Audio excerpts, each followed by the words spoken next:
Deputy CM Pawan Kalyan నియోజకవర్గం పిఠాపురంలో urea పక్కదారి పడుతోంది. టీడీపీ నేతలకు చెందిన ప్రైవేటు దుకాణాలకు యూరియా తరలిపోతోంది. గొల్లప్రోలు మండలం తాడిపర్తిలో లారీల నుండి ట్రాక్టర్లు, ఆటోలలోకి యూరియా నింపి పంపిస్తున్నారు.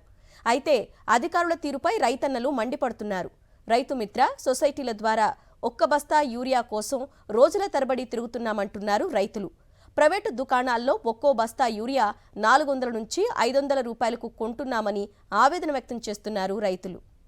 పిఠాపురంలో పక్కదారి పడుతున్న యూరియాకి సంబంధించిన ఫుల్ డీటెయిల్స్ మా ప్రతినిధి రాజు అందిస్తారు. రాజు, అధికారులు ఎందుకు చర్యలు తీసుకోవట్లేదు యూరియా పక్కదారి పడుతున్నా?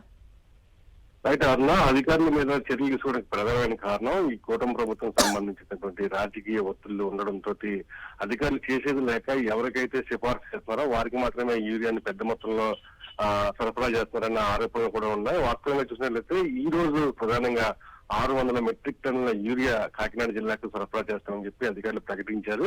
అదేవిధంగా నిర్దేశించినటువంటి రైతు మిత్ర కేంద్రాలు, అదేవిధంగా సొసైటీల్లోకి ఈ యూరియాను సరఫరా చేసే క్రమంలో పిఠాపురం నియోజకవర్గం గొల్లప్రోలు మండలం తాడిపర్తిలో ఒక లారీ యూరియా రావడం జరిగింది. అయితే ఆ బస్తాలన్నీ కూడా అక్కడే ఉన్నటువంటి ట్రాక్టర్లోను, ఆటోల్లోనూ దిగుమతి చేయడం జరిగింది. అదేవిధంగా ఎవరైతే పొలిటికల్ గా సూచించారో ఆ రైతుకు మాత్రం ఒక్కొక్క బండి మీద 3-4 బస్తాలు వేసుకుని వెళ్ళడం కూడా మనం ఎక్స్క్లూజివ్ గా చూపించే ప్రయత్నం చేస్తున్నాను.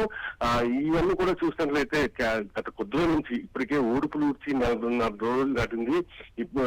దాదాపు 2-3 సార్లు విడతల వారీగా యూరియా పంటకు అందించాల్సిన పరిస్థితి ఉంది. మరో 20 రోజులు అయితే పంట అంతా కూడా గింజ ఈయన దశకొస్తుందని చెప్పి రైతులు చెప్తున్నారు. ఇలాంటి తరంలో ఖచ్చితంగా యూరియా అవసరం. యూరియా అందించకపోవడం మాత్రం పంట నాశనం అయిపోతే దిగుబడి తగ్గిపోతే నాకు ఆందోళన అయితే రైతాంగం ఉంది. ఇలాంటి పరిస్థితుల్లో రైతుకు కావాల్సినటువంటి యూరియాను సరఫరా చేయడంలో ప్రభుత్వం విఫలం అయిపోయింది. ప్రతిరోజు కూడా రైతు మిత్ర కేంద్రాల వద్ద, సొసైటీల వద్ద యూరియా బస్తా కోసం బారులు తీరిన పరిస్థితులు కనిపిస్తున్నాయి. ఉదయం నుంచి కూడా అంటే తెల్లవారుజాము 4 గంటలకు కూడా వెళ్లి యూరియా కోసం నిరీక్షించాల్సిన పరిస్థితులు కనిపిస్తున్నాయి. అయితే ప్రధానంగా ఈ రాజకీయ ఒత్తిళ్ల వల్ల ఈ అధికారులు చేసేది లేక పెద్ద మొత్తంలో అటు ప్రైవేటు ఎరువుల దుకాణాలకు, అదేవిధంగా ఎవరైతే సిఫార్సు ఇస్తున్నారో ఆ వ్యక్తులకు యూరియాని సరఫరా చేయడంతో రైతాంగం అంతా కూడా తీవ్ర ఆగ్రహం వ్యక్తం చేసిన పరిస్థితి. గతంలో కూడా ఎప్పుడు ఇలాంటి పరిస్థితులు కనిపించలేదు. ఈ ప్రభుత్వం వచ్చిన తర్వాతే యూరియా కోసం పడరాని పాటలు పడుతుందని చెప్పి రైతులు ఆవేదన వ్యక్తం చేసిన పరిస్థితి. ఒకవైపు టీడీపీ నాయకులు యూరియా రైతులకు కావాల్సినంత ఉంది, అదేవిధంగా గంటల తరబడి నిరీక్షించాల్సిన అవసరం ఉంది. ఎందుకంటే సినిమాలకి వెళ్ళినప్పుడు మనం లైన్ లో నుంచామో ఆ విధంగా రైతులు ఉంచాలని చెప్పి ఇటీవల పిఠాపురం టీడీపీ ఇన్ఛార్జ్ వర్మ చేసిన వ్యాఖ్యల పట్ల కూడా రైతులు ఆగ్రహం వ్యక్తం చేస్తున్నారు. రైతులను పొలాల్లో పిండి జల్లి సోషల్ మీడియాలో పోస్టులు చేయడం కాదు, క్షేత్రస్థాయిలో రైతులు ఎదుర్కొన్న ఇబ్బందులు, యూరియా కోసం నిరీక్షిస్తున్న సందర్భంలో అక్కడికి వచ్చి యూరియా కొరత ఎంతవరకు ఉందో టీడీపీ నాయకులు మాట్లాడాలని చెప్పి కూడా అటు వ్యవసాయ శాఖ మంత్రి అచ్చెన్నాయుడు మీద కూడా రైతులు మండిపడుతున్న పరిస్థితి కనిపిస్తుంది. అరుణ.